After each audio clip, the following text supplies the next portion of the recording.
when you guys start preparing for a Mike Leach offense and all sort of the nuances and the complex schemes that come with that, where do you start? Kind of start in the same place you do every week. You expect to see their best shot, and you got to watch film based on what they've been doing. And Washington State's known for their air raid, and they like to move things around a bit, try and get you caught off guard. So you really got to start there with figuring out different steps in the different areas of where we think they're going to attack us, and then it all comes down to communication out there for us. To follow up on that, is there a challenge when you go from, in 1 week, kind of a dual threat running quarterback, RPO, heavy offense, to now you're facing an air raid, which is almost like diametrically opposite of an attack? Is there an adjustment there, or? I think you still going to take the same sort of preparation towards each player, and like last week when we had the dual quarterback system, and this week we're kind of seeing the more heavy pocket passer and, like I said, the air raid, but he'll get out and move some, and I think you just got to be ready to expect anything. I think the moment you start counting anyone out for anything, that's when they're going to get you.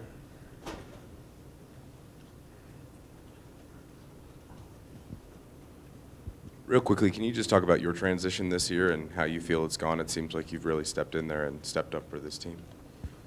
So my new role, I definitely took a bit of a learning curve to get there. I think there was you always got to know when you're playing safety what's going on in front of you, and I think coming to play this new position, I'm a greater appreciation for what the guys have to do down there.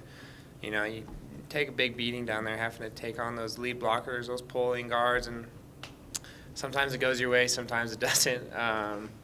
But now I think it is giving me a lot better perspective on where I can expect everyone else to be when I go back playing safety, and when I get reps there, I have a little better understanding, more concrete knowledge of where everyone's going to be. So I think me going to that position has helped me overall more of like a well-rounded player in that transition, and better off for the team too. To follow up on that, have you had to do anything with your body? Have you been trying to add weight during the season? I know that's nearly impossible. Right. They actually asked me to lose weight coming into the season. I've always been a little heavier compared to the rest of the safeties. But when they moved me into this position, they kind of asked me to maintain or lose a little, and that's because I still got to cover. I mean, I'm still playing like a nickelback anyway. And so if I can't cover these Pac-12 receivers, then I be in the wrong spot. What makes this matchup, well, I guess one of the things that makes it so good is not only it's the top team in the South versus a top team in the North, but your guys' strengths lie right opposite each other. They're the top-ranked passing offense. You guys are the top-ranked passing defense. They're the top-ranked third-down conversion offense. You guys are the best against third down. When you look at this matchup, is it as simple as those matchups do you think will determine the game? Or? Well, I think X's and O's are a big part of it, definitely. But I think ultimately when it comes down to it, it's going to be a showdown for sure. They're going to make plays, and we're going to make plays. I think really, you can expect that from them for sure. And the next best thing to do is move on.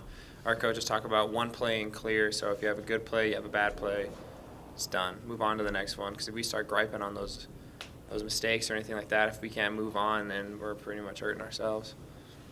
Ryan, Jimmy's kind of developed into an elite pass rusher in this league, 9 sacks, third in the conference. From your vantage point, what has kind of led to his growth this year, and what makes him such an effective pass rusher? I think his time spent both in the film room and with the defense has really helped him. I think overall we've seen our entire defense grow because we've had the opportunity to understand the system rather than just kind of scrape the surface with the knowledge. Understanding the concepts and why we're doing what we're doing helps you get your job done, and then helps everyone else around you. So that's being said for everyone else on the front, or linebackers too, even DBs. If each one of them aren't doing their job, it's not going to work out. So the guys inside of Jimmy, they're doing their job. You get the attention to them and their stunts and what they're working in there, and the same with the middle linebackers, and then it really just trickles on back. So I think Jimmy's success And our defense's success is a culmination of everything. It's everybody. Ryan, none of you guys, at least here, have been in this position before. Are you awed by it, or can you take a business-as-usual type approach for these next 2 weeks? I think it's easy to see where we could get carried away with the different story of this season. That being said, I think our coaches have done a really good job of helping humble us, and I definitely don't see any problems with anyone around.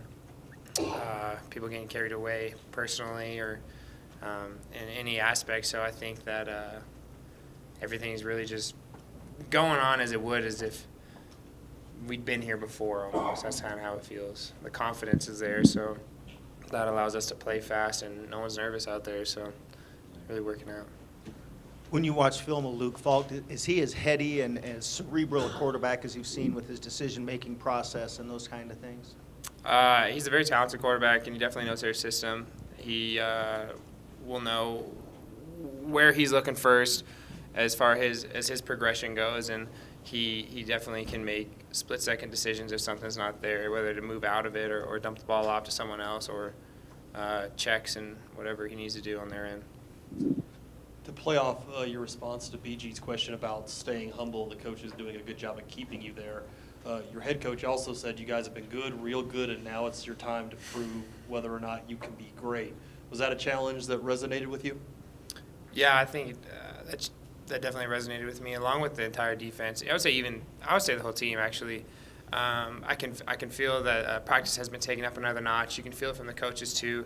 They say they're always here to push us to do the things that we don't want to do, and that's right.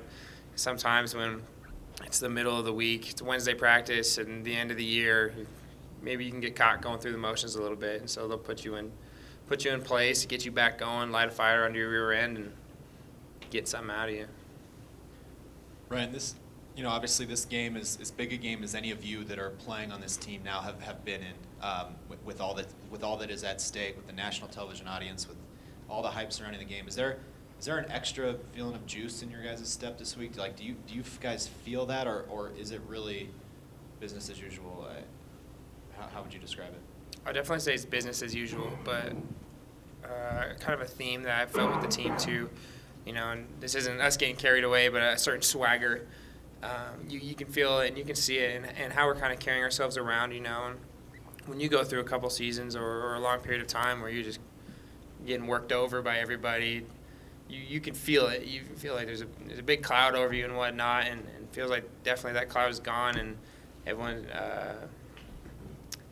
they don't want to party, but they're happy, right? So they want to celebrate. And that being said, we haven't exactly done anything yet. We still have the rest of the season to play, and then postseason too. But I would say that swagger, that jump in our pep in our step is definitely a big thing that's helped kind of keep us going and not letting us settle. Can you talk about the challenge of their running game and the running backs in general, not just the way they run the ball, but the way they throw to those guys so much? How much of your job this week is really watching those guys? It just depends on the play and the coverage or wherever we're at with that. They like to get the ball in the space, and they can. They have really good ball skills. They're really fast, both running backs and the receivers. And their linemen can get out and they can move too, and when they need to. So really, they're going to keep us honest, and so we have to really be disciplined enough to know our technique and our responsibilities and do our job, do our 1/11th, so that everyone else can do theirs too, and then we can be successful as a group.